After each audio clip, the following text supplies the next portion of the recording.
Very good afternoon, and on behalf of the Department of Comparative Literature, I would like to welcome you all to this reading session of an illustrious novelist, Ngũgĩ, who passed away in the last May 2025. So it's really heartening to know that the Center for Studies in African Literatures and Cultures, in collaboration with the Department of Comparative Literature, has come up with such a novel idea of reading Ngũgĩ. I think any writer leaves archives in his writings. So it's an excellent way to bring him back for some time in this hall. So I wish every success, and I would have loved to be here listening stories, but unfortunately I have some official jobs to do, as it happens to every HOD. So I have to leave. Anyway, enjoy and remember him. Thank you. Deputy Coordinator of this center, Professor Debolina. Thank you, Barna. This is something that we had thought about the moment Ngũgĩ passed on. And what is also important is Professor Srijeeta, who is currently coordinator of the center, had also wanted this event to happen, which is why we did not wait. She's right now on academic leave, and which is why we did not wait till her return and decided to do it at once over here. It's also important that it's interesting that we are having this conversation in this room particularly, because I think I remember listening to the name Ngũgĩ for the first time in these rooms. So I think his presence has always been very personal in a way. His absence is equally personal. I do not know how that has been possible, but that is what happens when you come to know of names within the Department of Comparative Literature. And names that have had meaning for you in different ways. I was looking at stuff that one could talk about, and I found something which made sense to me now, and I'm going to read that. And then I will pass on the baton to my colleagues over here, Aayushee and Abhilash, who will be handling the rest of the event. So this is, does rough weather choose men over women? Does the sun beat on men, even women, nice and cool? Ameera asked rather sharply. Women bear the brunt of poverty. What choices does a woman have in life, especially in times of misery? She can marry or live with a man. She can bear children and bring them up and be abused by her man. Have you read Uchi and Cheta of Nigeria, Joys of Motherhood? Sitsi Dangaremba of Zimbabwe, say nervous conditions. Miriam Ba of Senegal, so long a letter. 3 women from different parts of Africa giving words to similar thoughts about the condition of women in Africa. I'm not much of a reader of fiction, committee said, especially novels by African women. In India, such books are hard to find. Surely even in India there are women writers, Indian women writers. Never impressed. Arundhati Rai, for instance, The God of Small Things. Meena Alexander, Fault Lines. Susie Tharu read Women Writing in India, or her other book, We Were Making History, about women in the struggle. I have sampled the epics of Indian literature, Kamiti said, trying to redeem himself. Mahabharata, Ramayana, and mostly Bhagavad Gita. There are few others, what they call Purana, Rig Ved, Upanishads, not that I read everything, but I'm sure that those epics and Puranas, even the Gita, were all written by men, Ameera said, the same men who invented the caste system. When will you learn to listen to the voices of women? Much of the texts mentioned here are texts that one read in the departmental library or in a reading room, which is just at the corner of the central library. Books that had freshly arrived, freshly minted. I'm hoping that those books are long thumbed now, and I'm hoping for more solidarities that I'm sure Aayushee and Abhilash recognize and will work on. I'm also grateful to the former coordinator of the center, Professor Jadavpur, who has been instrumental in bringing out the best in young scholars for a very long time. So over to Aayushee and Mondal. And also over to Srobona.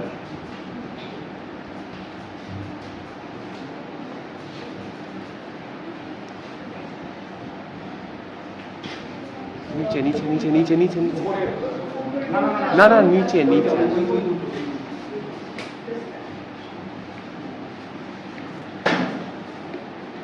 I know. It threatens the common gestures of human bonding. The handshake, the hug, the shoulders we give each other to cry on. The neighborliness we take for granted, so much that we often beat our breasts, probing about rugged individualism, disdaining nature, pissing poison on it even, while claiming that property has all the legal rights of personhood, murmuring gratitude for our shares in the gods of capital. Oh, how now I wish I could write poetry in English, or any and every language you speak, so I can share with you words that one Jiku, my Gikuyu mother, used to tell me. Utiri utuku utakia. No night is so dark that it will not end at dawn. Or simply put, every night ends with dawn. Utiri utuku utakia. This darkness too will pass away. We shall meet again and talk about darkness and dawn, sing and laugh, maybe even hug. Nature and nurture locked in a green embrace, celebrating every pulsation of common being, rediscovered and cherished for real, in the light of the darkness and the new dawn. I requested Srobona to start the session with this poem. This poem initiated our preliminary discussions when we were planning this session. We were pondering over this apparent contradiction that Ngũgĩ Thiong'o, the author who demonstrated a rejection of English, chose this language to propagate the Gikuyu saying, Kutiri utuku takia. No night is so dark that it will not end in dawn. Ngũgĩ, the poet, expressed the desire to share the Gikuyu idiom for hope in as many languages as possible. We realize that it is dissent against hopelessness that resolves the apparent contradiction. We decided not to start by reading out a biographical note. Rather, our collective reading and listening of his words would be our quest for relevance. Abhilash has an interesting story to share. Over to you, Abhilash.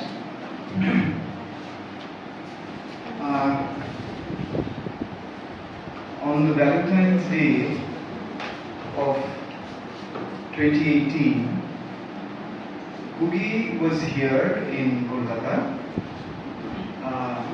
for an interview at the Victoria Memorial Hall. Sudhanva Deshpande, one of the directors and actors at Jana in Delhi, and also one of the editors and contributors of Leftward Books, Delhi, was the interviewee. So, during the interview, he asked Ngũgĩ a question about his experiences in prison, about his prison life, and how he was writing and resisting in the prison. Ngũgĩ started, and I'll read. Ngũgĩ said, "The prison where I was is the biggest prison in Africa. It was the Committee State Penitentiary. It's almost like this building," and then he laughs. This building, he refers to Victoria Memorial Hall. It's almost like this building, then he laughs, and then says, "Without the windows, because it was very grey like this one, but without the decoration, but grey. And everything was same. The food was same, the clothes were same, but we live in a world of color. And there's something very strange about a colorless or one color world. Then Sundar made a comment, which I am omitting at this moment, and the audience laughed. And Ngũgĩ thought that this was not a time for laughing. He was trying to make a very serious point. And then he said, let's do an experiment. Can you look at the clothes you're wearing or look at your neighbor?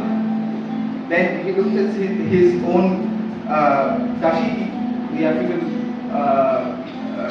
shirt that he was wearing. And it was, I remember it was plain light blue dashiki. Can you look at the clothes you're wearing or look at your neighbor? Look at your neighbor. See how many colors they have on themselves, on you. And then he said, he pointed at someone in the audience and he said, you sir, you, yes, you. Can you stand up? Let's see. And this person stands up and the audience laughs. Now he addresses the audience. Can you see? You all see how colorful? Ngũgĩ laughs. How colorful? How many colors you're wearing? Then he starts counting along with the person from the audience. That person is also counting colors on his body. And Ngũgĩ counts. 1, 2, 3, 4, then laughs again. So many other colors. He's wearing about 10 or 20 colors. And in February 2018, I was this person, the second year Populaj, and I was absolutely flabbergasted. And much later, when I joined this department as a PhD scholar and started taking classes with PG2, the Africa courses, it's strange, it seems very strange that now I take the course on prison narratives. So that's it. And with that, we are commencing the reading session.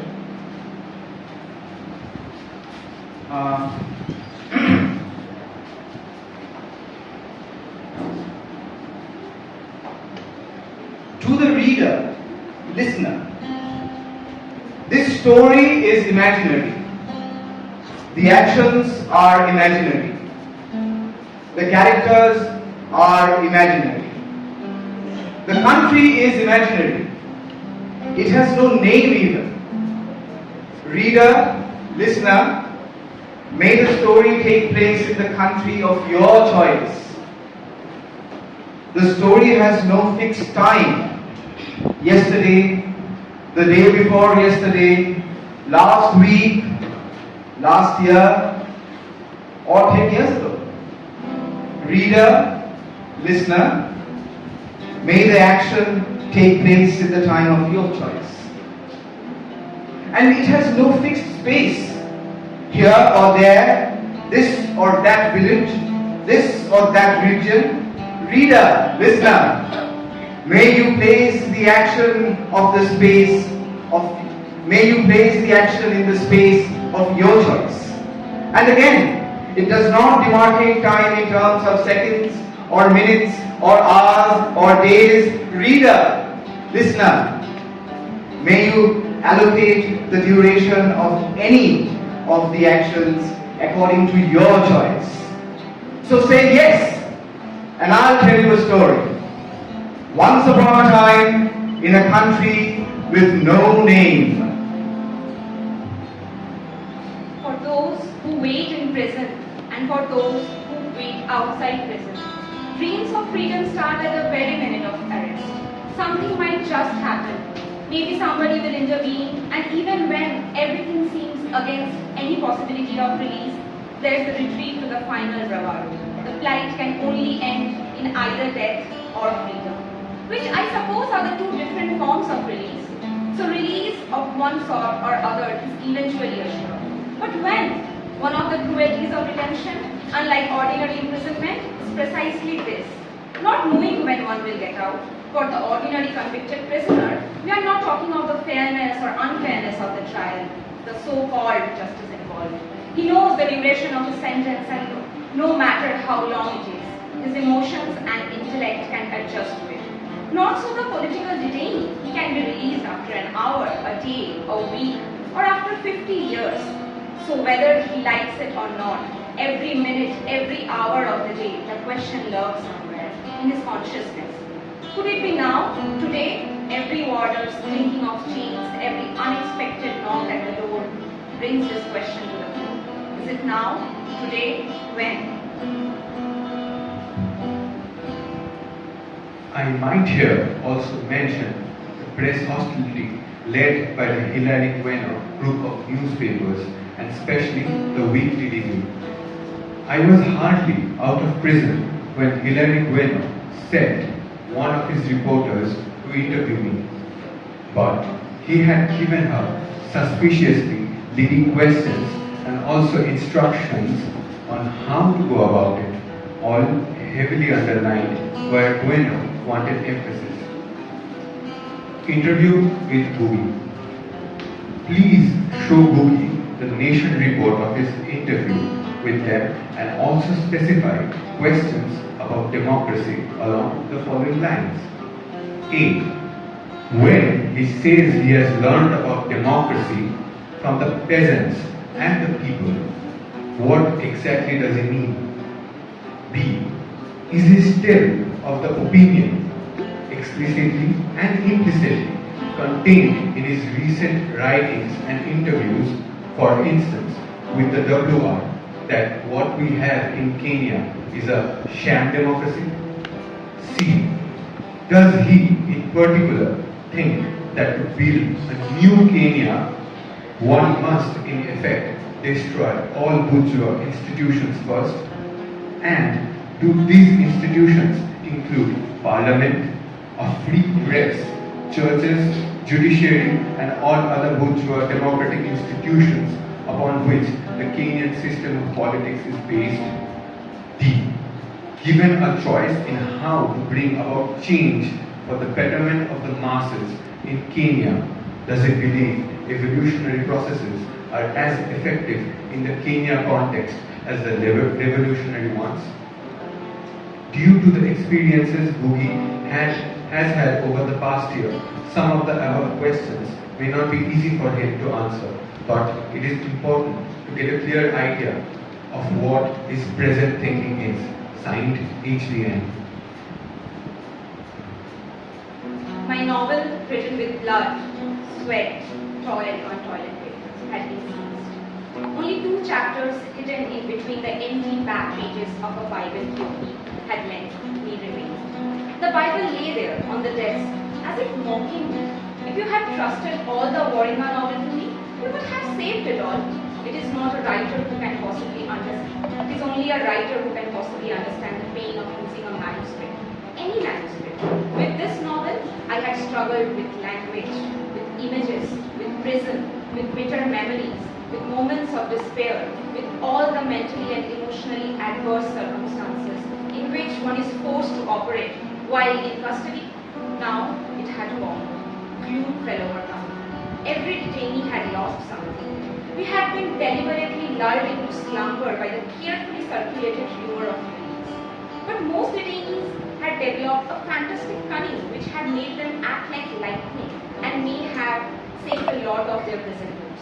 I had suffered the major loss and the other detainee clearly felt it. I was grateful for the group solidarity.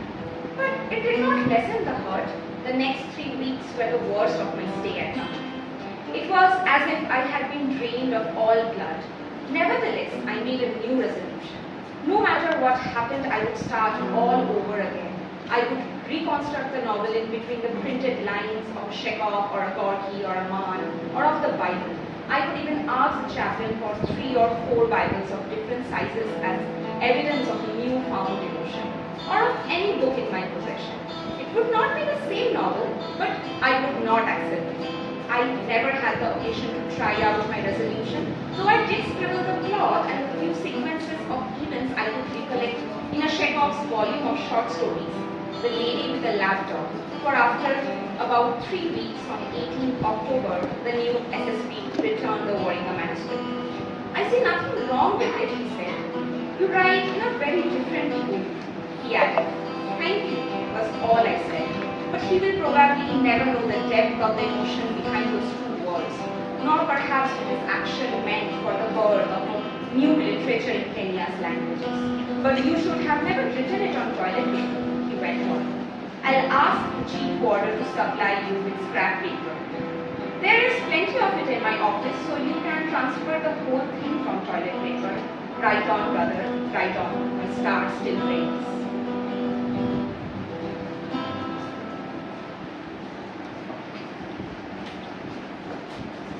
We belong to the sect of the poor, those without land, those without plots, those without clothes.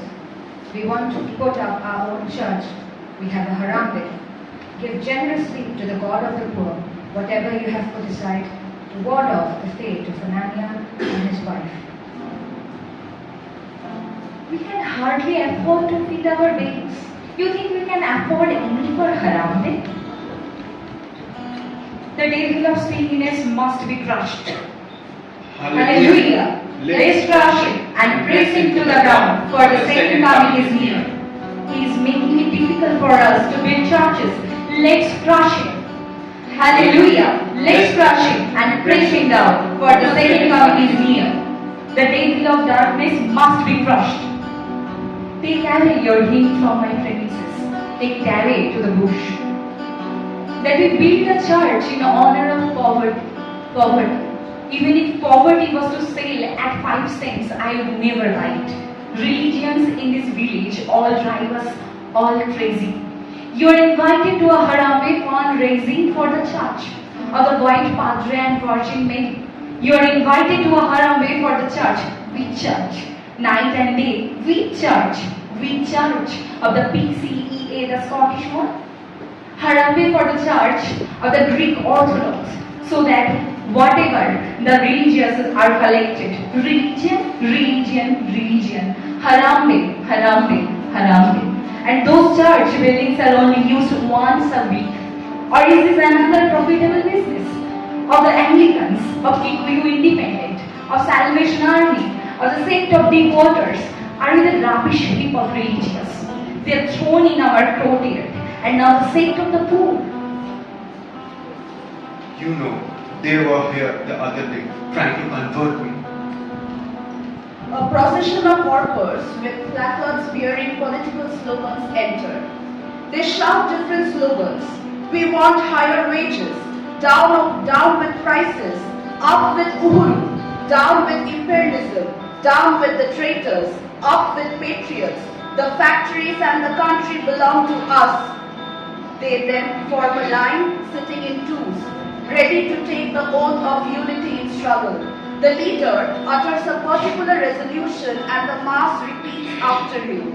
After each resolution, 2 people go through the arc of banana leaves to the other side, where 2 patriots, a woman and a man, are standing, giving out guns.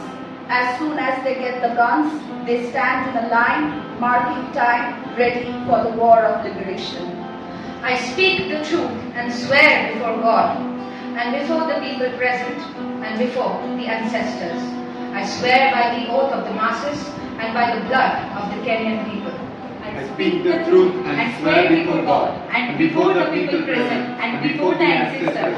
I swear by the oath of the masses, and by the blood of the Kenyan people. I'll never let this soil go with foreigners, leaving the people of Kenya wretched. If I ever let it go, may this, the people's oath, destroy me, and the blood of the masses turn against me. I will never let this soil go with the foreigners, leaving the people of Kenya wretched. If I ever let it go, may the people's oath destroy me, and the blood of the masses turn against me.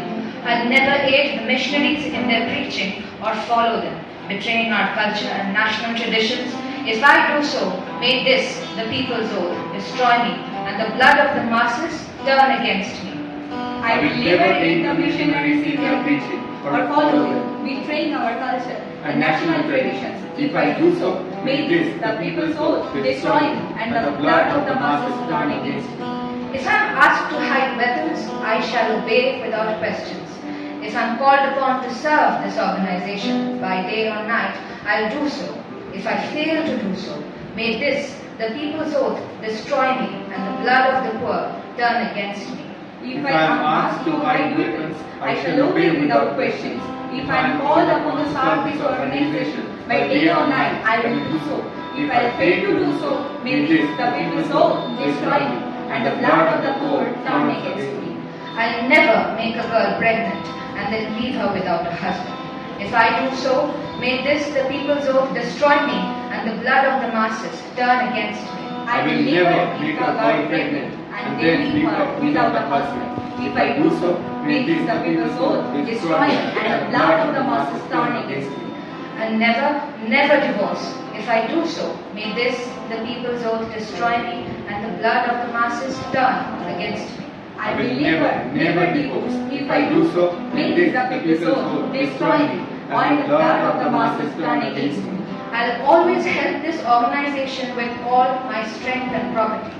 I'll help members of this organization so that if a beam falls to the ground, we split it amongst ourselves. I will always help this organization with all my strength and property. I will help members of this organization so that if a beam falls to the ground, we will split it amongst ourselves. Therefore, I'll never eat alone, forgetting fellow comrades and patriots.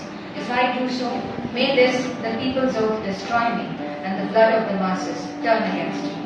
Therefore, I will never eat alone, forgetting fellow comrades and patriots. If I do so, may this, the people's oath, destroy me, and the blood of the masses turn against me.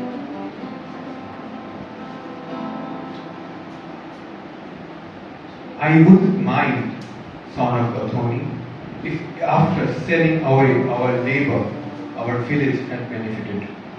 But look at this village. When was this company established? Before the Second World War. What did it bring into the country? A few machines and money for erecting buildings to house the machines. Where did they get the land on which to build? Here. Where did they get the charcoal for use by the machine? Here. Was it not this factory, together with the railways, which swallowed up all the forests around? Is that not why today we cannot get firewood and we can't get rain? Where do they get the animal skins? Here. Where do they get the workers to work those machines? Here. Where do they get the buyers of those shoes? Here. The little amount of money they give us, we give back to them. The profit on our work, on our blood, they take to Europe to develop their countries. The money they have already sent to Europe paid for those machines and buildings a long time ago. Son of Gautami, what did I tell you? A handful of peanuts is thrown to a monkey when the baby it is holding is about to be stolen. If all the wealth we create with our hands remained in the country, what would we not have in our village? Good public schools, good houses for the workers, good houses for the peasants, and several other industries in which the unemployed could be absorbed. To you, son of Gautami, was to call this a house? Would you mind living in a more spacious house? And remember, the majority are those who are like you and me. We are without clothes, we are without shelter. The power of our hand goes to feed three people: imperialists from Europe, imperialists from America, imperialists from Japan, and of course, their local bosses. But, son of Gautami, think hard so that you may see the truth of the saying that a fool's walking stick supports the clever. Without workers, there is no property, there is no wealth. The labor of our hand is the real wealth of the country, the blood of the worker, led by his skill and experience and knowledge, is the true creator of the wealth of nations. What does that power, that blood, that skill get fortnight after fortnight? Something for the belly. Wakathoni, just for the belly. It's not even enough for the belly. It's just to bribe the belly into temporary silence. What about the three whom I mentioned? Today, all the good schools belong to the children of the rich. All the big jobs are reserved for the children of the rich. Big shops, big farms, coffee plantations, tea plantations, wheat fields and ranches all belong to the rich. All the good tarmac roads lead to the homes of the rich.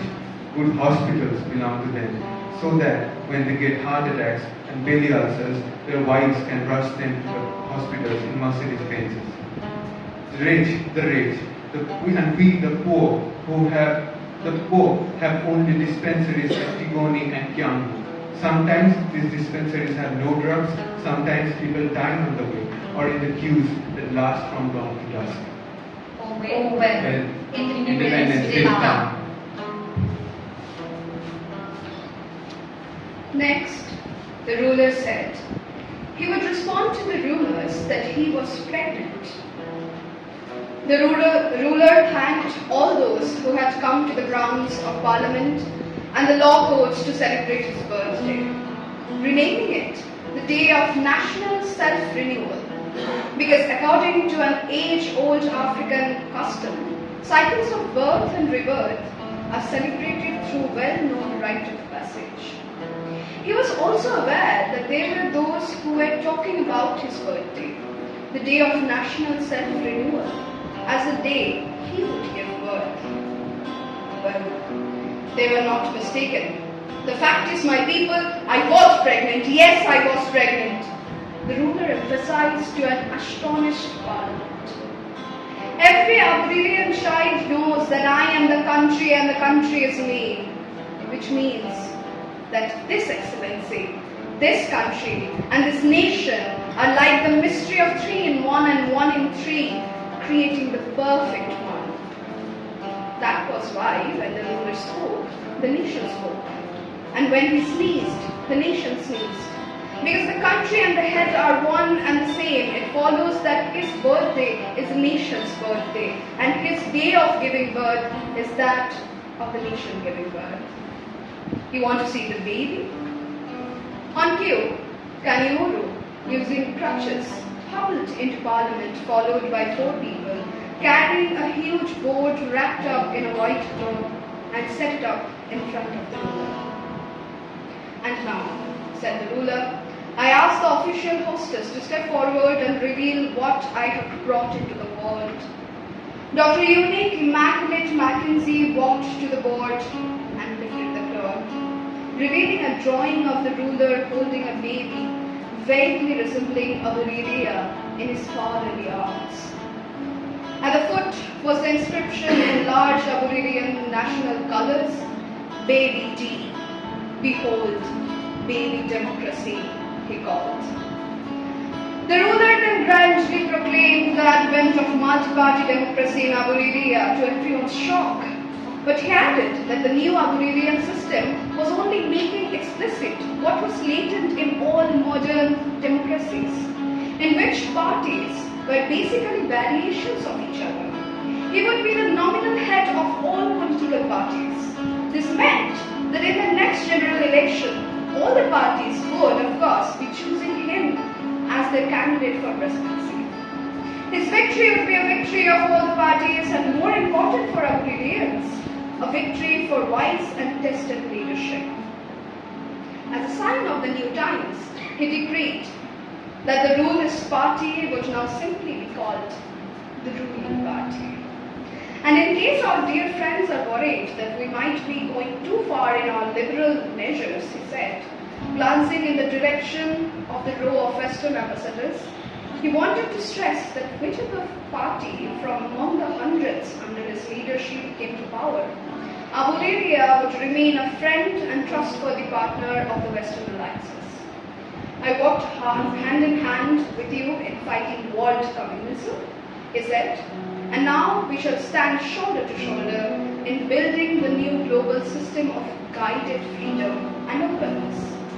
That was why his new system would do away with secret ballots and introduce the queuing by which one openly stood behind the candidates of one's choice. Direct democracy, open democracy. Baby Dean is born.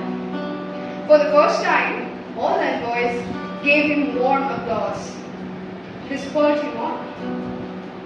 If at this time there is anybody from the public gallery who would like to ask a question or make some comments, they can go ahead. This had never happened in the brief history of our Aurelian Parliament. The gallery being allowed to intervene.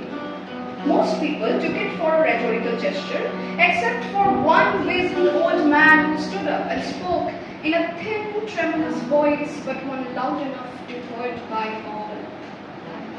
Thank you, my Lord of infinite mercy and kindness. I say thank you because once, a long time ago, I attempted to speak to you and the minister in charge of the ceremonies ordered the police to deny me the microphone and remove me from the platform.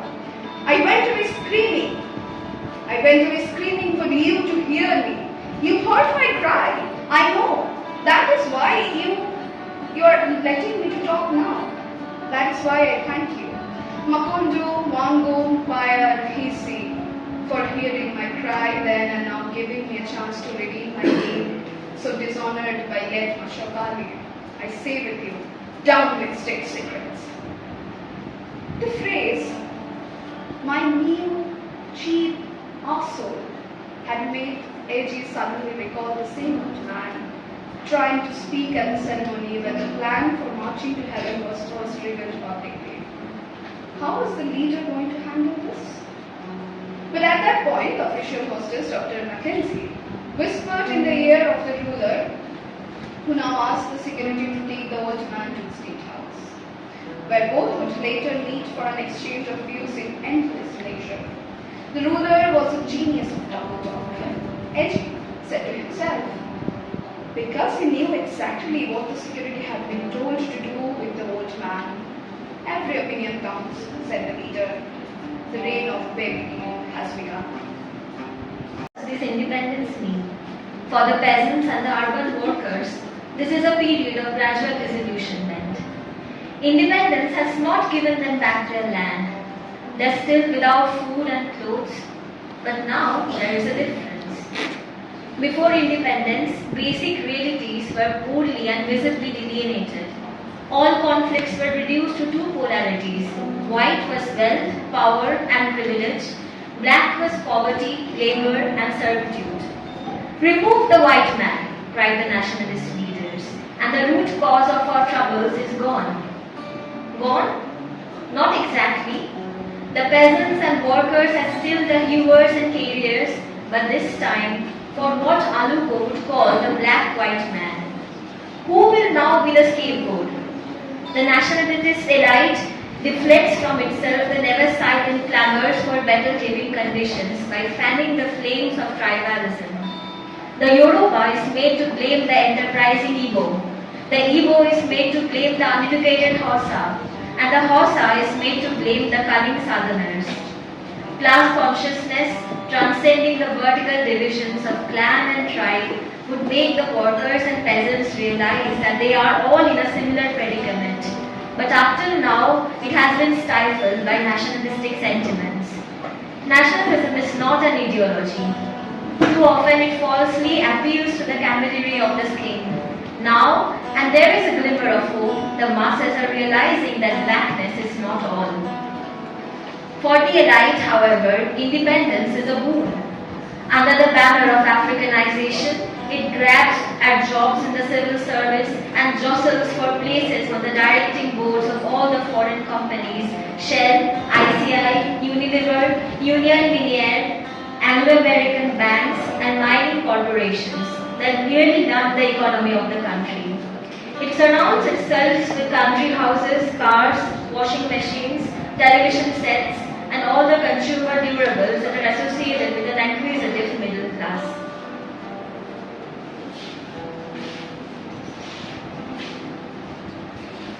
Venkata and the author of Darkness left us with unanswered questions.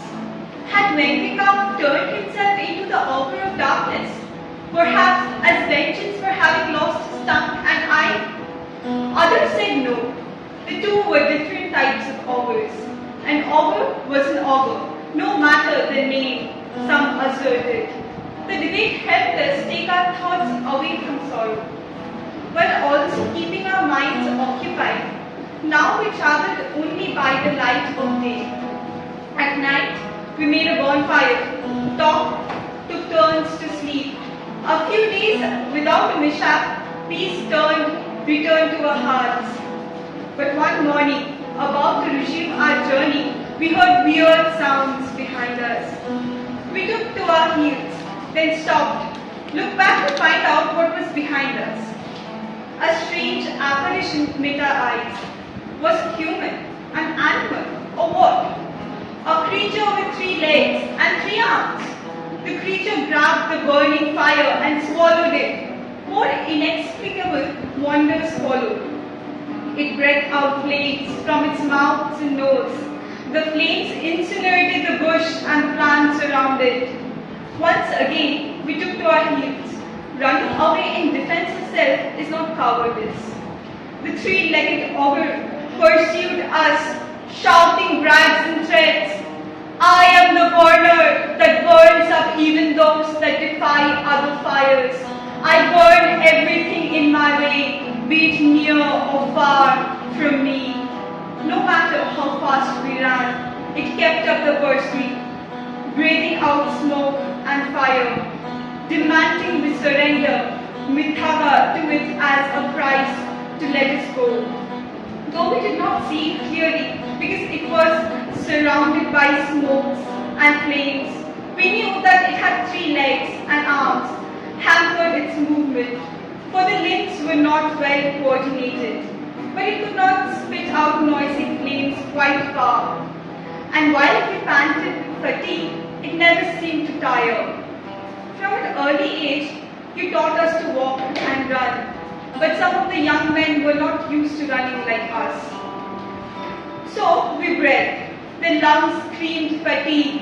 After some distance, we heard the men in the very near cry out with the pain that went to our hearts and heads. We took it that the flames had reached them. Our pain was deepened by our knowing that we could not stop to help them. Mithaga suggested we climbed up a Mugambo fig tree, for we couldn't outrun an augur that never tired. The fig tree was big and tall, with many branches. The 3-legged creature stopped at the bottom of the tree. And its flames did not reach us. The augur seemed unable to throw them high. From a position on the branch above, Mithaga started mocking the creature. They called me Mithaga, also Nyambura, who sings, rain, rain down, I will give you the ugly one with 3 legs and 3 arms, dry like stones. It can't run, it can't lift, it can't drink. Rain poured down. When it heard this, it seemed to hesitate, as if in fear. And this hesitancy taught Mithaga something. She poured out the mountain water from her gourd, chanting incantations to charm the rain, and it started raining. The leaves amplified the sound of rain. The augur of fire and fury took to its heels and ran away screaming till it vanished in the distance, and we never saw or heard of it again.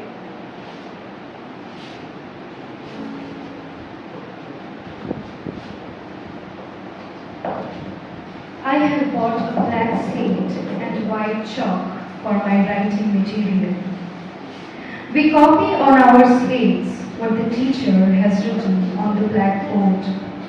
Later, she comes around to grade on the slate, putting an X or a check against each word or number, totals them up, and then circles the cumulative number. At first, I do not realize that after she has graded, I still have to wait for her to enter the number in a register for the record. I rub off my work as soon as the teacher has graded it, But when I go home and my mother asks me what and how I had done, and I say I rubbed off everything, she says, then don't wait for the teacher to tell you what to do. The teacher also corrects me, otherwise I would continue getting 0. And when later the teacher also corrects me, otherwise I would continue getting 0. And when later she starts writing on my slate 10 by 10, my mother asks what I had done, and I say 10 out of 10. She would ask probing questions ending with, is that the best you could have done? This is a question she would keep asking in response to my schoolwork, class exercises and tests. Is that the best you could have done? Even when I tell her proudly that I scored 10 out of 10, she asks the question in different ways until I say yes, I had tried my best. Strange, she seems more interested in the process of getting there than the actual results. I don't know about the best I could have done. All I know is that one day I am able to read on my own the Gikuyu primer we used in class titled Muthomere wa Gikuyu. Some sentences are simple, like the one captioning a drawing of a man, an axe on the ground, his face grimacing with pain as he holds his left knee in both hands, drops of blood trickling down. The picture is more interesting than the words. Kamau etemete kuguru, etemete na ithanwa. Kamau has cut himself. He has cut his leg. He has cut himself with an axe. I tackle long passages that do not have illustrations. There is this passage that I read over and over again, and suddenly one day I start hearing music in the words. Even when I am not reading it, I can hear the music, the choice and the arrangements of the words, the cadence. I can't pick any one thing that makes it so beautiful and long-lived in my memory. I realize that even written words can carry the music I love in stories, particularly the choric melody. And yet, this is not a story. It is a descriptive statement. It does not carry an illustration. It is a picture in itself, and yet more than a picture and a description. It is music. Written words can also sing.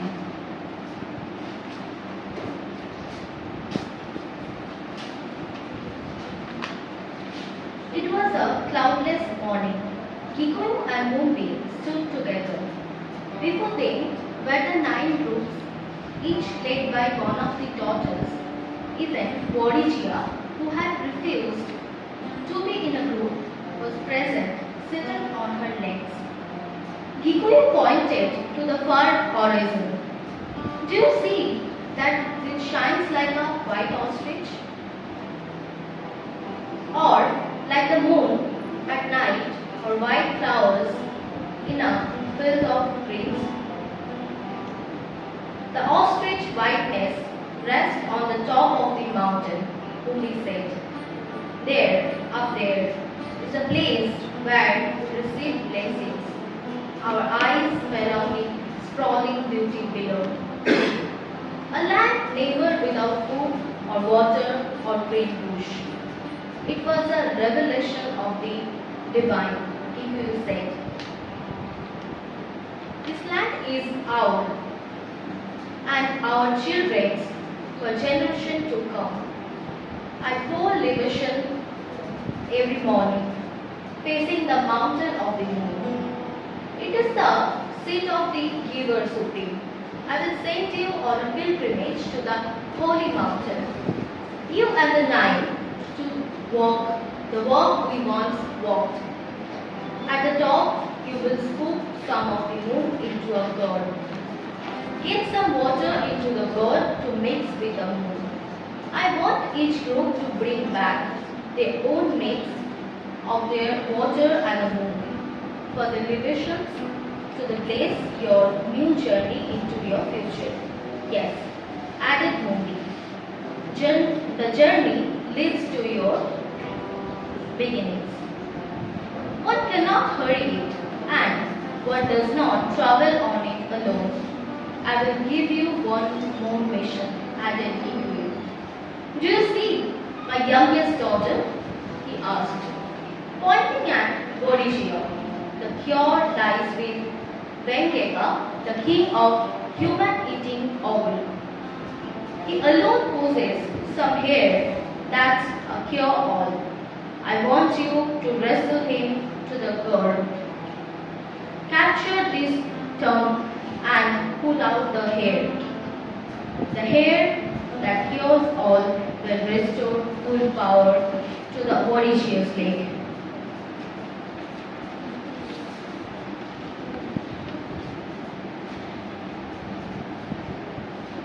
There once lived a short-sighted colonial farmer who on Sunday mornings would stand on the prostrate bodies of his gardeners to look through the window and enjoy the sight of the vast tea plantation that spread out from the manorial house.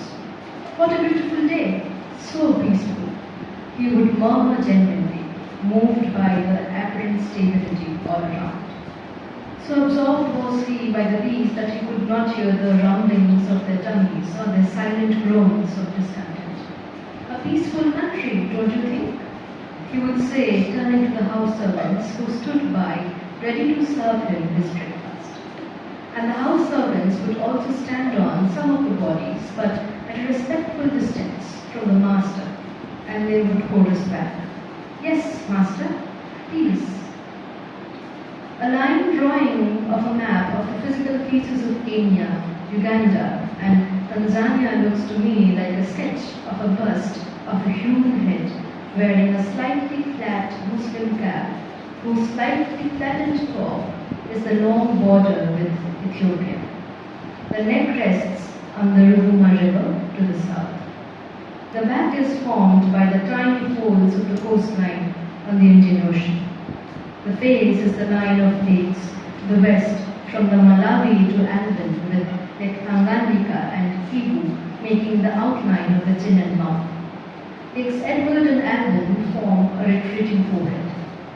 The strong human-shaped head is facing into the heel and belly of the continent. We would in the process say farewell to the colonial borders and the divisions of nationalities as we leap into the 21st century. A midnight dream of an amateur fisherman on the high seas? The dream was not mine alone. It has been with us on the land and on the sea. Tanzania, Uganda, and Kenya once had a dream, or a vision, that we would all become a part of one large unit. Some of us still hold on to that dream and believe it can be made into a reality.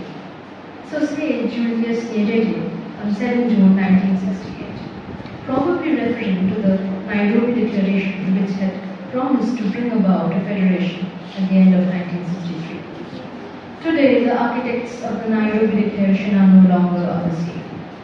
Kenyatta is dead, Obote out of power. Nyerere is no longer the head of the state. The country has become a tourist paradise for Western hunters of sex, sun, and sand.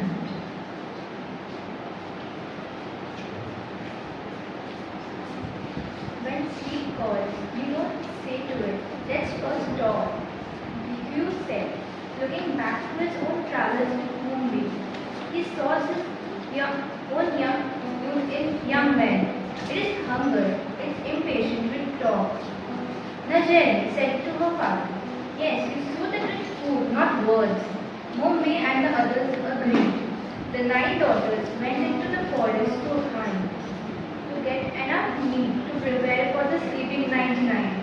Some other days they went to the field to gather food, to cook for the 99 guests, who were snoring and dead sleep. After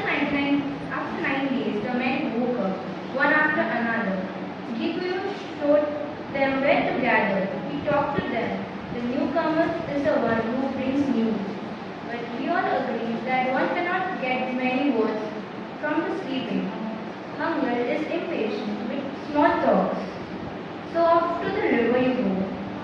When you come back, we shall take care of your thirst and hunger. The night first led the men down the valley to the river with song. Flow, river, flow, but won't flow with me. I want you to wash me, not wash me away. They took off their outer garments, leaving their underwear, and bead necklaces that fell beautifully in their chest. With Hira was the first to jump into the river near the waterfall, singly or with others, the rest followed. And when the men, all 99, saw this, they also took off their garments and jumped into the water. After they were cleansed, they went back to the homestead, where they found mountains of food. Meat, sweet potatoes, yams, arrowroots, millets, sorghums, forages, and harvest wine. With Hega, called upon the rain to give them time to entertain the guests before it fell. The rain and the wind heard the trees and let the sun rule undisturbed. The guests and a host listened to the music floating from the bushes, an orchestra of crickets, birds, and frogs, which howled from big animals. Even as they ate and drank, the youth were eyeing one another. Wambik sang a song of welcome. Birds flew down the trees and landed in yard, where they mixed with humans without fear. Even the animals of the forest pricked up their ears and listened. And now Gibu stood up again. What did he say? It is the newcomers who brings news of the outside. You have eaten and whatever remains awaits you. So what news do you bring to this homestead? People from whom you have come, how do they dance? To have a language is to have a world in more senses than one at personal level. Obviously, a writer carries language in him, and he has connection with whatever is the language of his choice. When he is writing a novel or a poem, he will have dialogue with the voices or the characters in the language of his choice. But languages simply are not a matter of personal acquisition. They are also a matter of social communities. When languages of a group are suppressed, through whatever means, economic, military or whatever, the language of the individual is affected. If I had a language as a writer, but language had no community of speakers anywhere in the world, then I do not think that that language would really be my world. In other words, I am able to possess language as my world precisely because it is a language of the community. The problem of being in exile is that one is away from the material basis of one's imagination. You need to be in that bus in order to hear that phrase being used by people quarreling or laughing or whatever. You need to be near the factory to hear those little things which set the imagination flying. Those images that one encounters when one is walking about, those gestures, the laughter, you miss all that when you live in exile. Using a certain language, you miss a situation in which you are interacting with a new development in that language and so on.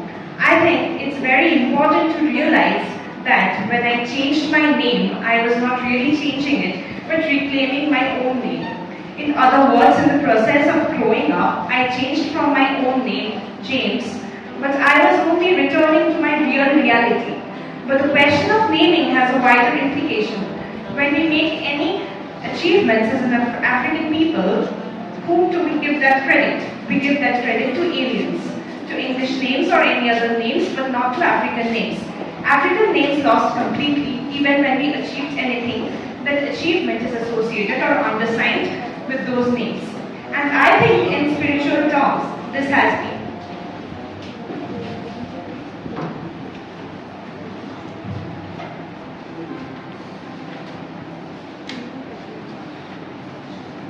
And I think in spiritual terms, this has been a negative thing for the African people wherever they are. Take for example the African people in the diaspora. It is not their own fault. but they were denied their own naming system and their own languages. Though they have contributed in the field of sports, science, etc., we don't know them. Even here in Africa, we give credit to the English naming system. Now, so I said to myself, I do not want to be in a position where a child looks up to me for whatever reasons and thinks that is who I am because I carry a non-African name.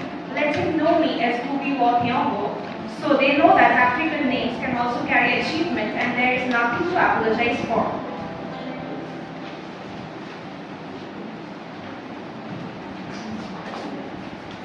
ডেডেন কিমেথির বিচারের প্রথম দিন আদালত কক্ষে প্রধান বিচারপতির আসনে বসে আছেন সাদা চামড়ার জজ সাহেব শ হেন্ডারসন, কাঠগড়াতে বন্দী অভিযুক্ত ডেডেন কিমেথি। আদালতের বিভিন্ন অংশে ছড়িয়ে ছিটিয়ে দাঁড়িয়ে আছে কিছু সাদা চামড়ার উচ্চপদস্থ পুলিশ কর্মচারী আর কিছু কালো চামড়ার সশস্ত্র পুলিশ কর্মী। আদালত কক্ষে দর্শক আসনে ভিড় উপচে পড়ছে। একদিকের আরামদায়ক আসনগুলিতে বসে আছে সাদা চামড়ার লোকজন, অন্যদিকে সাদা মাটা কাঠের বেঞ্চগুলোতে ঠাসাঠাসি করে বসে আছে একদল আফ্রিকান। অভিযুক্ত ডেডেন কিমেথি ওয়াচিউরি, অনেকের কাছে পরিচিত ফিল্ড মার্শাল নামে, স্থায়ী ঠিকানা নেই। 21শে অক্টোবর 1956 তারিখে রবিবার রাতে নাইরি অঞ্চলের ইহুরুরুতে তোমার কাছ থেকে রিভলভারের মধ্যে বিপজ্জনক ও বেআইনি আগ্নেয়াস্ত্র প্রাপ্তির অভিযোগে তোমাকে গ্রেফতার করা হয়েছে। পেনাল কোডের 89 নম্বর ধারা অনুযায়ী জরুরি সময়কালীন বিধি মোতাবেক এটি একটি দণ্ডনীয় অপরাধ। তুমি কি দোষী নাকি নির্দোষ?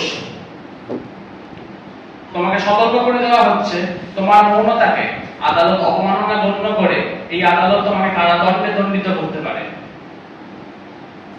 অভিযোগটি আরো একবার বিবৃত করা হচ্ছে। ডেডেন কিমেথি ওয়াচিউরি 21শে অক্টোবর রবিবার রাতে নাইরি অঞ্চলের ইহুরুরুতে তোমার কাছে একটি বেআইনি আগ্নেয়াস্ত্র ওরফে একটি রিভলভার প্রাপ্তির অভিযোগে তোমাকে গ্রেফতার করা হয়েছে। পেনাল কোডের 89 নম্বর ধারা অনুযায়ী জরুরি সময়কালীন বিধি মোতাবেক এটি একটি দণ্ডনীয় অপরাধ। তুমি কি তোমার দোষ স্বীকার করছো? আমি কি জানতে পারি আপনি নিজে একজন ঔপনিবেশিক শাসন ব্যবস্থার প্রতিরূপ হয়ে কিভাবে আমাকে আমার অপরাধের বিচার করার জন্য নিজেকে যোগ্য বলে মনে করছেন?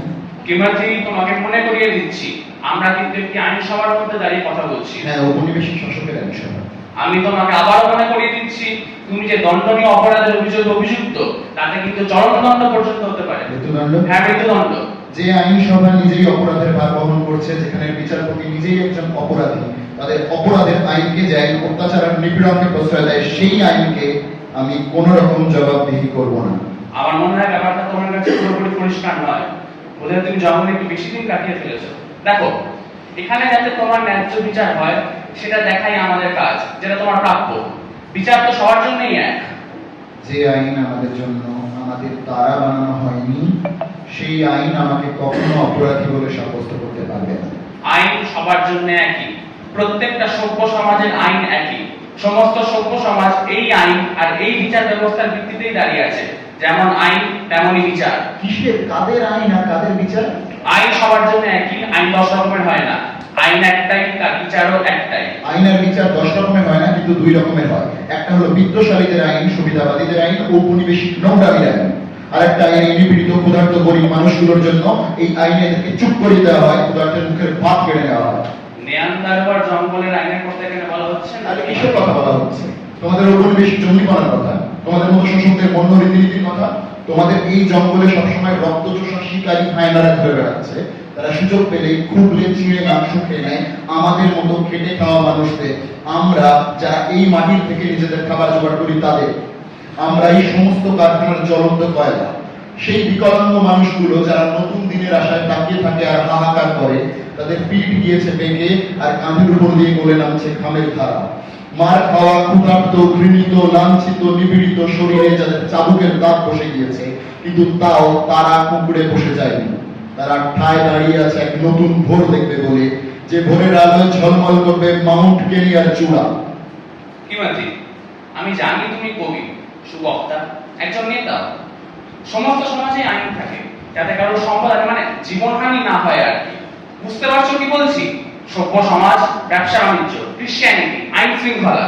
তোমাদের এই আদালত আর এই আদালতের আইন দুটোকেই আমি ঘৃণা করি। আমাদের মতো মানুষদের জন্য কি করেছে এই আদালত? কোন কাজে লেগেছে তোমাদের আইন?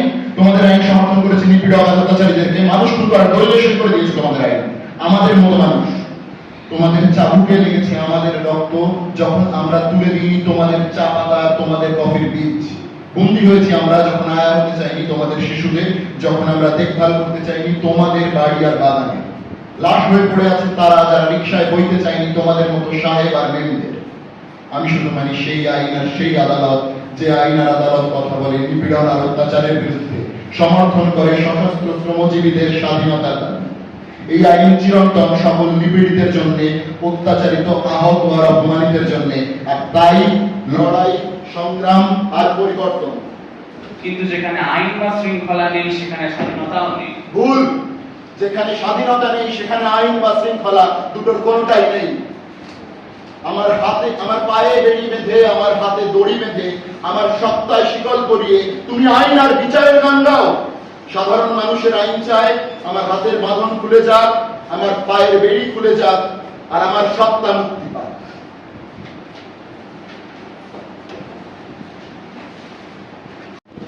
Beatrice. It sounded more pure and more beautiful. Not that she was ugly, but she could not be called beautiful either. Her body, dark and full-fleshed, had the form, yes, but it was as if it wanted to be filled by the Spirit. She worked in beer halls where sons of women came to drown their inner lives in beer cans and froth. Nobody seemed to notice her, except perhaps when a proprietor or an impatient customer called out her name, Beatrice. Then other customers would raise their heads briefly, a few seconds as if to behold the bearer of such a beautiful name. But not finding anybody there, they would resume their drinking, their ribald jokes, their laughter, and play with other serving girls. She was like a wounded bird in a flight, a forced landing now and then, but nevertheless wobbling from place to place, so that she would variously be found in Alaska, Paradise, the Mondal, and other beer halls all over Nimur. Sometimes it was because an irate proprietor found she was not attracting enough customers. He would sack her without notice and without a salary. She would hobble to the next bar, but sometimes she was simply tired of nesting in one place, a daily witness of familiar scenes. Girls, even more decidedly ugly than she were, fought over by numerous claimants at closing hours. What do they have that I don't? She would ask herself, depressed. She longed for a bar kingdom where she would be at least one of the rulers, where petitioners would bring their gifts of beer, prostrated smiles, and often curses that hid more lust and love than hate. She left Nimuru down proper and tried the mushrooming townlets around. But everywhere the story was the same. Oh yes, occasionally she would get a client, but no one cared for her as she would have liked. No one really wanted her enough to fight for her. She was always a hard-up customer's last resort. No make-believe even, not for her that sweet pretense that men indulged in after their 5th bottle of Tuscany.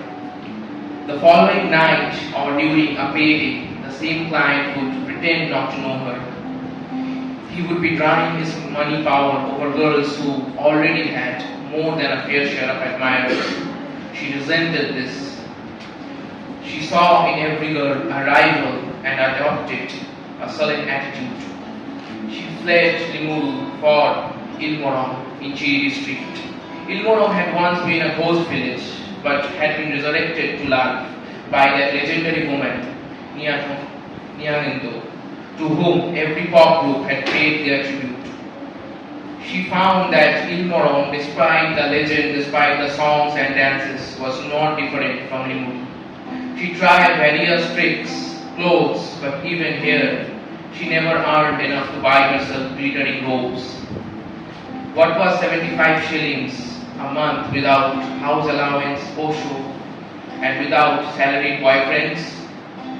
By the time Ambi had reached Hillmoro, and Beatrice thought that this would be the answer.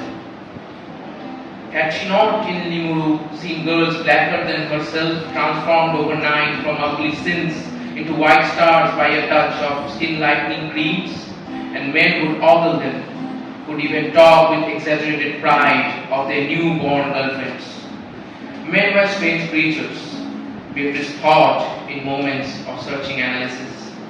They talked heatedly against Ambi, who torn fire snow, moon snow, wigs, straightened hair, but they always went from a girl with an Ambi-lighted skin and head covered with a wig made of imitation of European or Indian hair. Beatrice never tried to find the root cause of this self-hatred. She simply accepted the contradiction and applied herself to Ambi with a vengeance.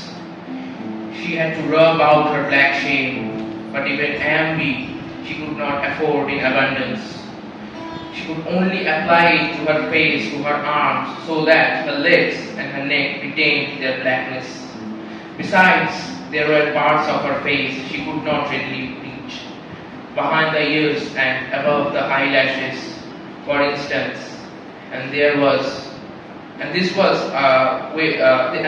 a constant source of shame and irritation to her Ambi self. She would always remember this Ambi period as one of her deepest humiliation before her minutes of glory.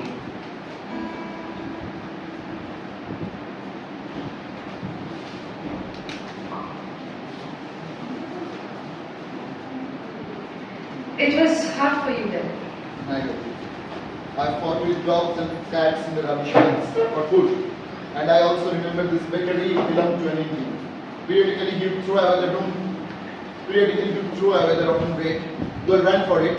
This bit is mine, this pipa is mine. Dogs, cats, girls, boys, all. But we also learned how to live and we became men and women before our time. Yes. I too have lived in the city. I know the life you have described. Fighting, drinking, drinking, after rally, all that is right. Here is a bad woman who lost his life until I heard the call. The call of Jesus? No. The call of our people, the humiliated, the injured, the insulted, the exploited, the submerged, millions of laboring men and women of India. I didn't understand. And you call yourself a man? What is it you don't understand? The things I talk about are written all over, written like large signs everywhere. The day you understand why your father died, the day you ask yourself whether it was right for him to die. So, the day you ask yourself what I can do so that another shall not be made to die under such risky circumstances. That day, my son will become a man. Just now, you are a beast and the girl was right to call you a brute. Here, take these 15 shillings and never beat that girl again. But please, don't go away. I have to ask you something. We might have all again. Just now, a few minutes ago, you gave me 20 shillings. Yes. You asked me to bring back your change. Yes. What made you think I'd bring it back? Weren't you beating a girl for not bringing you your change? But Mama, Yes. I want to confess. I wanted to run away with it all. Why didn't you? I just came back. I knew it. I knew you would return. But Mama, Yes. I don't know how to thank you for what you have done to me. But if I can do something, anything, like filling up your home house, your compound, weaving your shamba, even washing your You clothes. want to change masters. A black master for a white master. You have no other horizon except to be a slave. If I didn't have better things to do, why I would properly fashion? It's not that. I'm not afraid of work, any work. Would you really like to do some more? Yes. Are you ready for a job? Yes. A task? Yes. Are you ready to become a man? I am. Ready for initiation? Why do you doubt me? You can just anyone. Listen carefully. Dipanwita has been captured. So they say, but is it true? But they also say, What? they say he used to talk with God. Yes. The fighting God in us, the oppressed ones. They say that he could roll on his belly for 10 miles or more. We have to be strong. for us because of us pagan people. Also they say that he could change himself into a bird and human wing, anything. Is it true? Faith in a cause that what miracles. Yes, they say that. They say that the tree under which he used to pray fell to the ground. Is it true also? Here are people much child with blessed love. And when something happens to them, the wind and the rain and the sun will tell. Even hyenas. Their death can shake mountains and give life to the volcanoes long touched with all night. Maybe they only captured his shadow, his outer form, don't you think? And let his spirit abroad in arms. Your words contain wisdom, son. Timothy was never alone, will never be alone.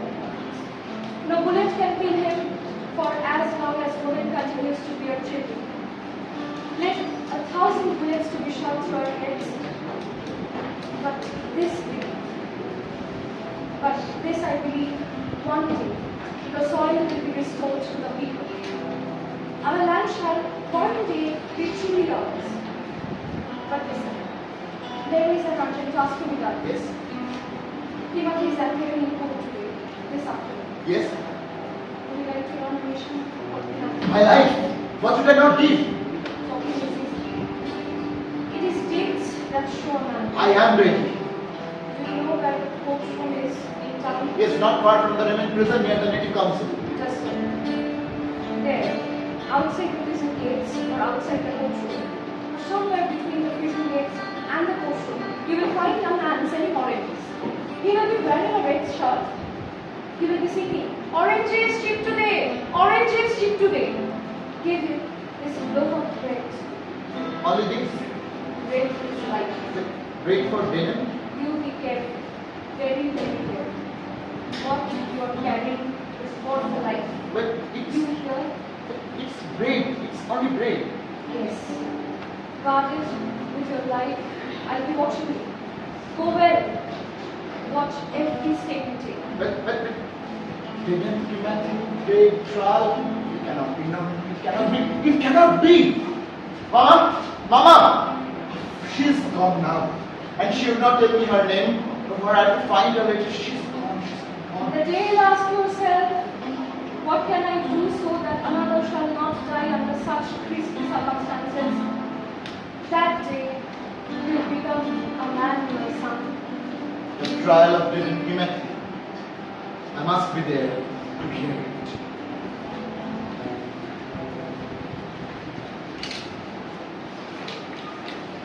Home, father, motherland, I arrived for an exile. I just arrived in Britain on June 8 from the intended to leave for India on 31st July. In my book, Detained, a writer's prison diary published the same year as Andrew Ghosh's Writers in Exile, I rejected the option of exile into which the India government had been trying to force me by denying me jobs, virtually banning me from the premises of schools and colleges. I was even feeling a little pleased with myself for having confirmed the date and flight of my return home. I was not going to be one of James Joyce's heroes, obeying only the laws of imagination on the banks of the Thames or Seine, or in the new Bloomsbury around Bedford Square. On my arrival in my hotel, I found an urgent coded message from Kenya. A red carpet awaits you at Jomo Kenyatta Airport on your return. Later, I was able to confirm the message. I was due for arrest and another detention without trial, or worse. It took a while for the reality of the message to sink in. I could not accept the fact of exile or even the pleasures of exile as George Lanning once described it in a book. And even after I had cancelled my return and purposely descended from my residency in the Russell Hotel to wander in London in search for a place in which to live, I could not bring myself to use the word exile in reference to myself. Shipwrecked was the word often used, perhaps remembering James's mariners, renegades and castaways. But the fact is that I was now living the reality of the modern writer of Africa. Is African literature capable of a successful homecoming? The 90s will see more and more writers trying to break out of the linguistic prison and to seek genuine roots in the language and rhythms of life of the dispossessed majority. Only in this way will African literature find its real homecoming among the African masses who have always struggled to overcome the states of alienation. Otherwise, it is doomed to die, to stagnate in the linguistic prison of its colonial legacy. The nightmare of the later half of the 20th century is a fear that the human creation, the bomb, has come to threaten the very existence of the human race, and indeed all life. A universal sense of exile, of not really belonging, still haunts humankind. And in its search for a genuine homecoming, African literature will truly reflect the universal struggle for a world which truly belongs to us all.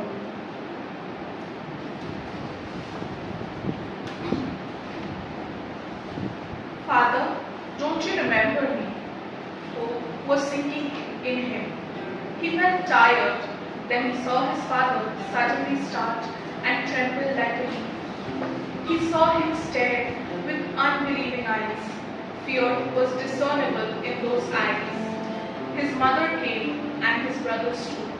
They crowded him. His aged mother clung to him and sobbed hard. I knew my son would come. I knew he was not dead. Why? Who told you I was dead? That Karanja, son of Joe. And then Kamau understood. I knew he was not dead. Why? Who told you I was dead? That Karanja, son of Joe. And then Kamau understood. He understood his trembling father. He understood the women at the river. But one thing puzzled him. He had never been in the same detention camp with Karanja. Anyway, he had come back. He wanted now to see Muthoni. Why had she not come out? He wanted to shout, I have come, Muthoni, I am here. He looked around. His mother understood him. She quickly darted a glance at her man and then simply said, Muthoni went away. Kamau felt something cold settle in his stomach. He looked at the village huts and the dullness of the land. He wanted to ask many questions, but he dared not. He could not yet believe that Muthoni had gone, but he knew by the look of the women at the river, by the look of his parents, that she was gone. She was a good daughter to us, his mother was explaining. She waited for you and patiently bore all the ills of the land. Then Karanja came and said that you were dead. Your father believed him. She believed him too and keened for a month. Karanja constantly paid us visits. He was of your Rika, you know. Then she got a child. We could have kept her. But where is the land? Where is the food? Ever since land consolidation, our last security was taken away. We let Karanja go with her. Other women have done worse, gone to town. Only the infirm and the old have been left here. He was not listening. The coldness in his stomach slowly changed to bitterness. He felt bitter against all the people, including his father and mother. They had betrayed him. They had leagued against him, and Karanja had always been his rival. 5 years was admittedly not a short time, but why did she go? Why did they allow her to go? He wanted to speak. Yes, speak and denounce everything, the women at the river, the village and the people who dwelt there. But he could not. This bitter thing was choking him. You gave my own away, he whispered. Listen, child. The big yellow moon dominated the horizon. He hurried away, bitter and blind, and only stopped when he came to the Punya river. And standing at the bank, he saw not the river, but his hopes dashed on the ground instead. The river moved swiftly, making ceaseless monotonous murmurs. In the forest, the crickets and other insects kept up an incessant buzz, and above, the moon shone bright. He tried to remove his coat, and the small bundle he had held on to so firmly fell. It rolled down the bank, and before Kamau knew what was happening, it was floating swiftly down the river. For a time, he was shocked and wanted to retrieve it. What would he show his oath? Had he forgotten so soon? His wife had gone. And the little things that had so strangely reminded him of her, that he had guarded all those years had gone. He did not know why, but somehow he felt relieved. Thoughts of drowning himself dispersed. He began to put on his coat, murmuring to himself, "Why should she have waited for me? Why should all the changes have waited for my return?"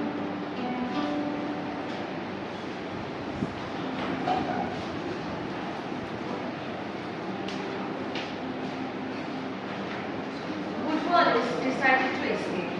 He jumped off the truck onto the road and then fled through the Indian shops, bullets whistling behind him, and he escaped that set in motion various narratives, like the version I heard on that day as I came home from England. The real narrative emerged later over time. On that night, my mother offered no details of her role or presence at the time of Woodwallis's arrest. My brother's wife, who held their firstborn in her arms, was also mum, torn no doubt by conflicting emotions. My brother's escape may have become instant legend, but for my mother, for his new bride and their child, for us, it was just a relief. He had escaped with his life intact, but we were also suspended between fear and hope. Would he survive the manhunt and life in the mountains? But we did not voice our fears or hopes or anything else even to ourselves. We simply sat huddled around the fireside, shadows and light playing on our faces. My mother was the only one who spoke, taking us all in as she told us to watch our lips. The dreaded state of emergency had finally struck my mother's house. I was never to let anybody know that we knew where Woodwallis had gone because, indeed, in a technical sense, we did not. "Do you hear me?" she asked again rhetorically, looking at my younger brother and me. "If anybody asks if you know where he is, just say, I don't know. I don't have to be told. I know it inside me. It is strange that when I wake up in the morning, everything looks the same. The sky, the land, the neighborhood, and yet everything has changed. Tomorrow when I go to school or read a newspaper, or talk with C. Gandhi and hear of Mau and their heroic deeds or deaths, the talk will not be something abstract, happening far away in the forest of Nyandarua and Mount Kenya. I'll be thinking of my brother whom I have loved, his hard work, his determination, his imagination, his love and loyalty to friends. I'll be thinking of Joseph Kabe, who had earlier taught Woodwallis how to type, and now teacher and student are on opposite sides of the conflict. Yes, I'll be thinking of the split in my father's house with two of Wangari's sons, Thiong'o and Kabe, working as agents of the colonial state, and their half-brother out in the mountains trying to bring down the colonial state.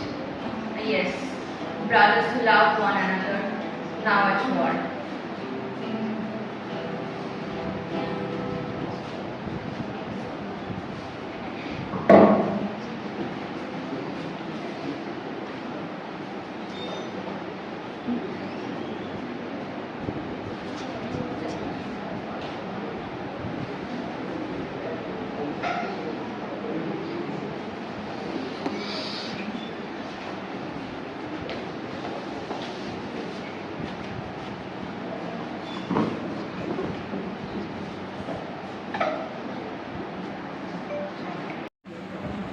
We must avoid the destruction that English has brought on other languages and cultures in its march to the position it now occupies in the world. The death of many languages should never be the condition for the life of a few. On the contrary, the lives of many languages should add life to whichever language emerges as a transnational or universal language of communication between people. We, the present generation, must distance ourselves from the false and bloody logic of development theory handed to us by imperialism. So, what would be the proper foundation for the emergence and the universal acceptance of a language for the world? First, the absolute independence and equality of all nations in the economic, political and cultural spheres. Such an equality would of course be reflected in the equality of languages. We live in one world. All the languages in the world are real products of human history. They are our common heritage. Our different languages can, should, and must express our common being. So we should let all our languages sing of the unity on the people of earth, of our common humanity, and above all people's love for peace, equality, independence, and social justice. Then the different languages should be encouraged to talk to one another through the medium of interpretation and translation. Each country should encourage the teaching of languages from the 5 continents of the earth. There is no reason why each child should not master at least 3 languages as a matter of course.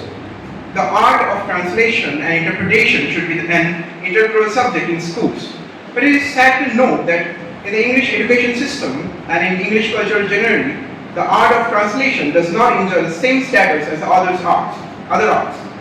Through translations, the different languages of the world can speak to one another.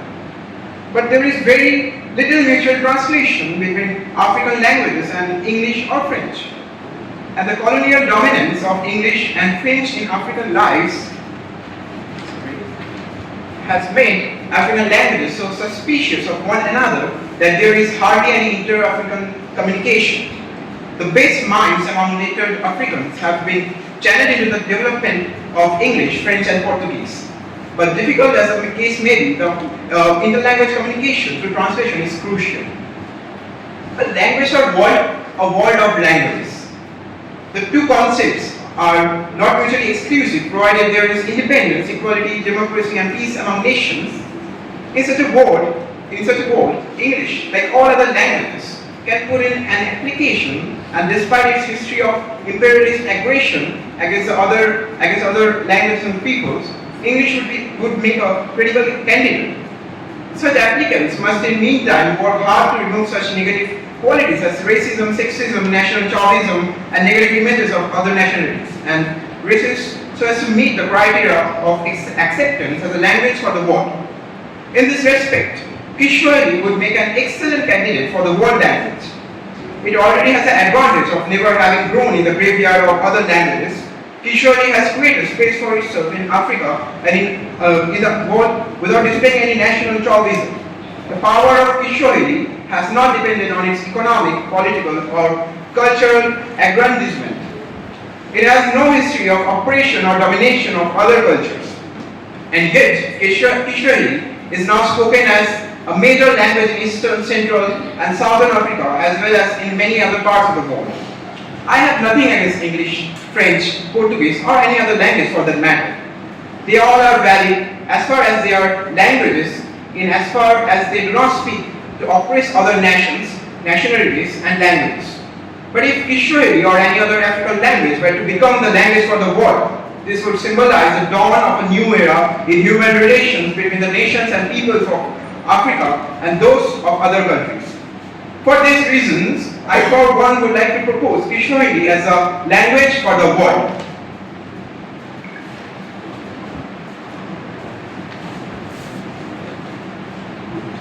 Indeed, we have come here to celebrate the fact that African languages have overcome so many odds. They have been despised, made invisible in their own land and in world affairs. But they refuse to be buried alive. They still survive.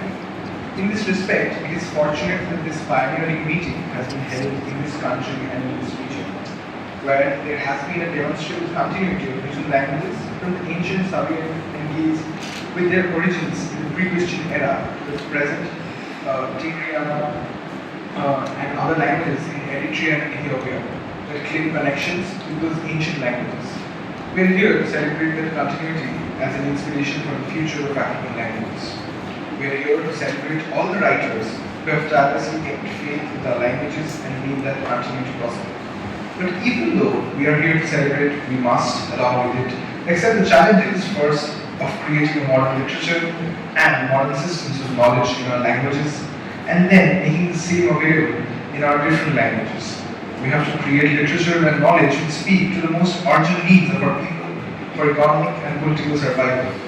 This can only be achieved through a collective effort and alliances within our countries. Let me mention a few.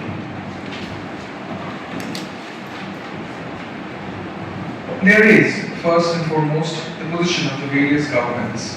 African governments have to come up with progressive policies on language matters. One of the things which often stand in the way of adequate politics for African languages is the false logic of monolingualism, and particularly the notion of one national language, which has to swallow up all the others. A variation of this is the assumption that only the languages of the big ethnic groups can become regional and national. Every language, whether spoken by a community of hundreds or by a community of millions, has a right to exist and a right to develop literature and knowledge unhindered by the policies of the state. The acceptance of the unqualified equality of all the nationalities within any one country and in Africa as a whole is a prerequisite for any success of a national or even a continental language policy. If in the course of time and in practice there emerges one language which serves the needs of communication in the entire nation or region, this would be a positive development. Here we have the example of Kiswahili in East Africa, but this should not mean the active or even passive destruction of the other languages.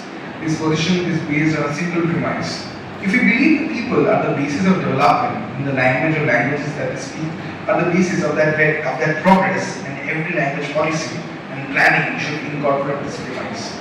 African states must also realize the development of African languages will seriously be hindered unless there is freedom of expression of differences. Debates and even differences of thought and the clash of opposing ideas are the basis of genuine development of a healthy society. African languages must be at the front line in the discovery and invention of knowledge in the arts, the sciences and technology, and this kind of renaissance is impossible if people are scared of saying what is in their minds and of concern to their hearts. In my view, democracy is the best foundation for adequate state policies on language. In looking at the emerging language policies in Eritrea and South Africa, I feel enormously encouraged.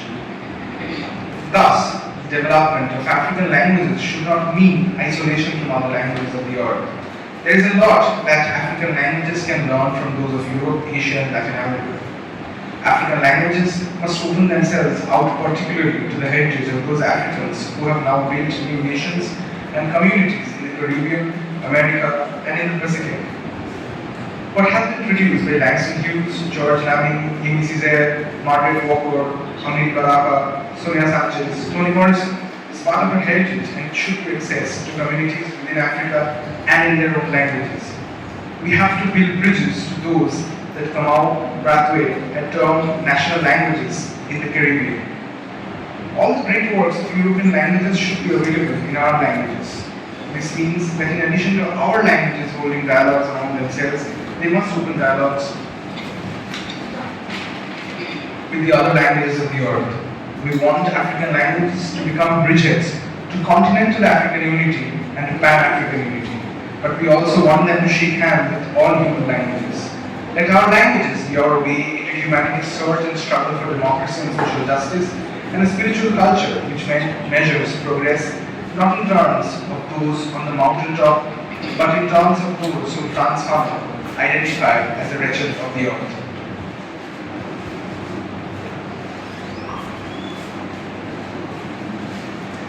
But we all share a common feeling, something beautiful, something like the promise of a new dawn had been betrayed, and our presence and situation at Committee Maximum Security Prison was a logical outcome of that historical betrayal. Irretrievable loss. Had we really come to this?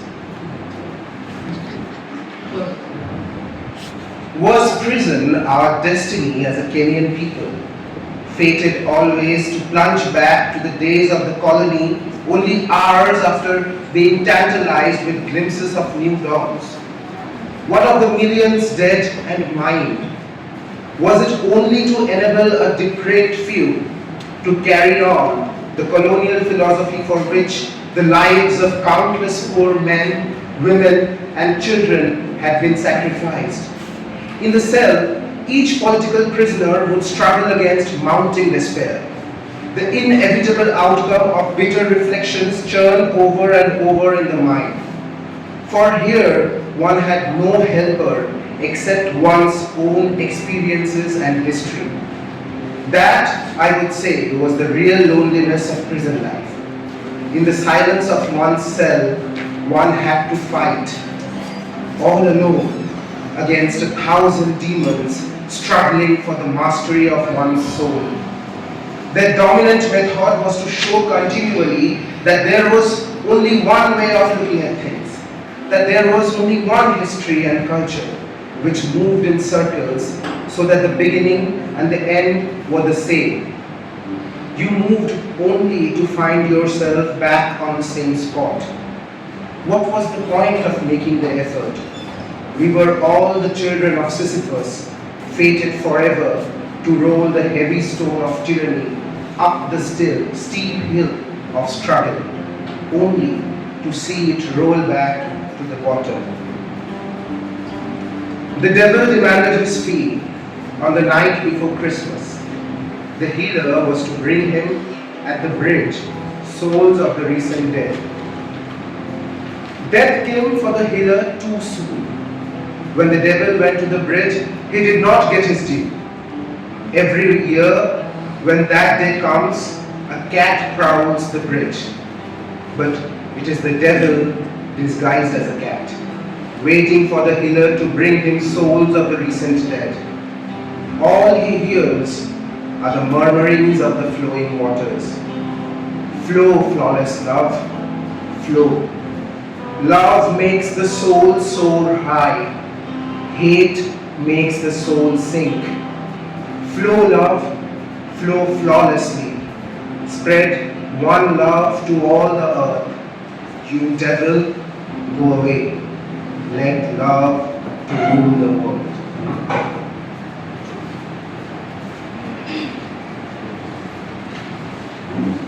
Certain people in our Ilmuruk, told me that the story was too disgraceful, too shameful, that it should be concealed in the depths of everlasting darkness. There were others who claimed that it was a matter for tears and sorrow, that it should be suppressed so that we should not shed tears a second time. I asked them, how can we cover up bits in our courtyard with leaves or grass, saying to ourselves that because our eyes cannot see the holes, our children can prance about in the yard as they like? Happy is the man who is able to discern the pitfalls in his path, for he can avoid them. Happy is the traveler who is able to see the tree stumps in his ways, for he can pull them up or walk around them so that they do not make him stumble. The devil, who would lead us into the blindness of the heart and into the deafness of the mind, should be crucified, and care should be taken that his acolytes do not lift him down from the cross to pursue the task of building hell for the people on earth. Even I, prophet of justice, felt this burden weigh heavily upon me at first, and I said, the forest of the heart is never cleared of its trees. The secrets of the homestead are not for the ears of strangers. Ilmuruk is our homestead. And when Verika's mother came to me, when dawn was breaking, and in tears she beseeched me, Kikandi Blair, tell me the story of the child I loved so dearly. Cast light upon all that happened, so that each may pass judgment only when he knows the whole truth.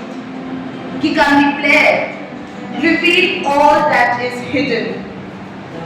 At first I hesitated, asking myself this question, who am I? The mouth that ate itself?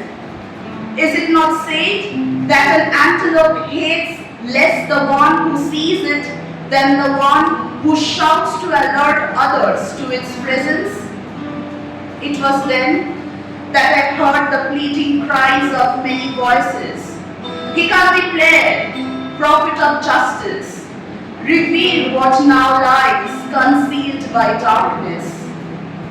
Then for 7 days I fasted, neither eating nor drinking, for my heart was sorely troubled by those pleading voices.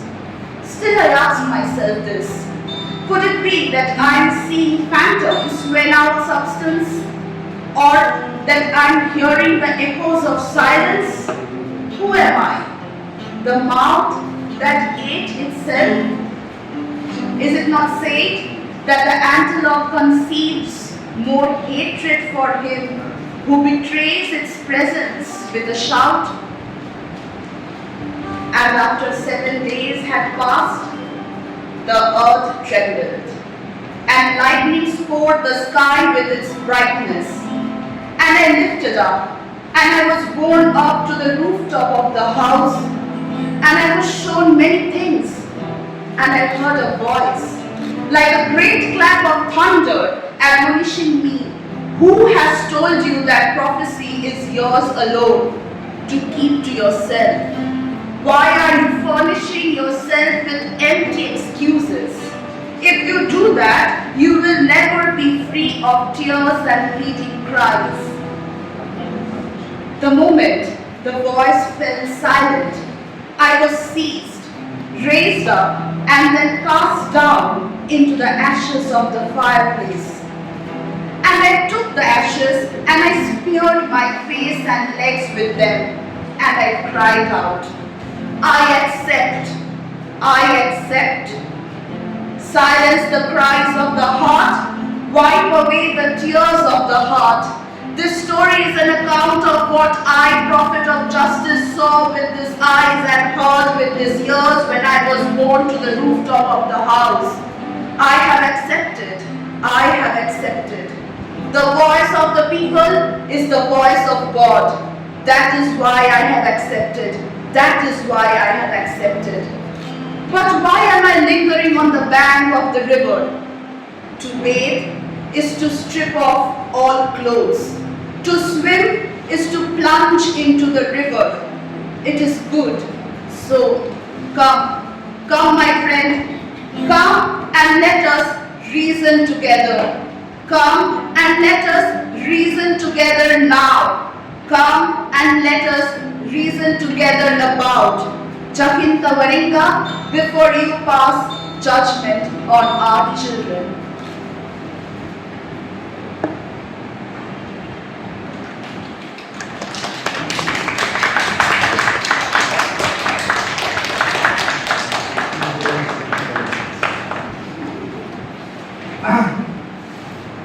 Thank you. আমরা 19টা লেখা থেকে এই সংকলনগুলো তৈরি করেছি, তার মধ্যে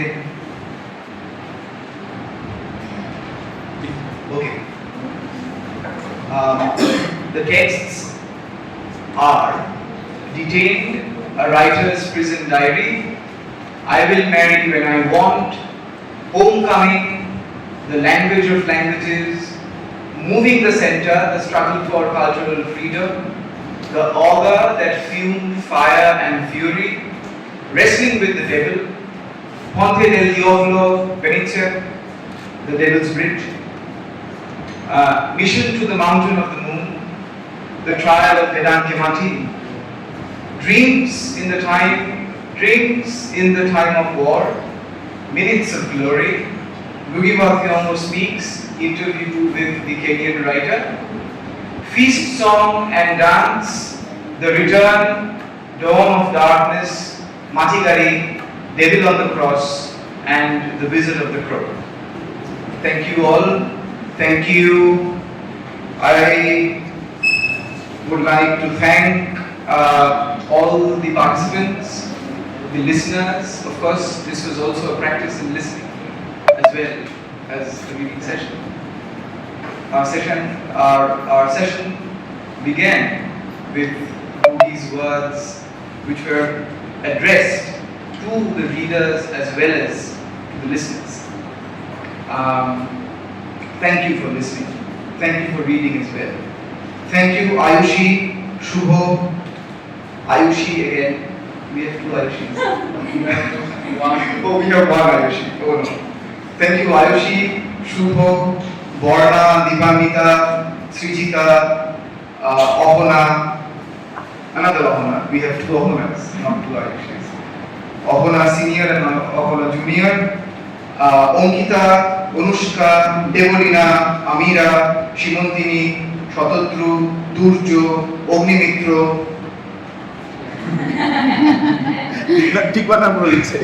Riddhi, Shairi, Tithi, Atri, Devanshu, Purva, Ekolokko, Dipanwita.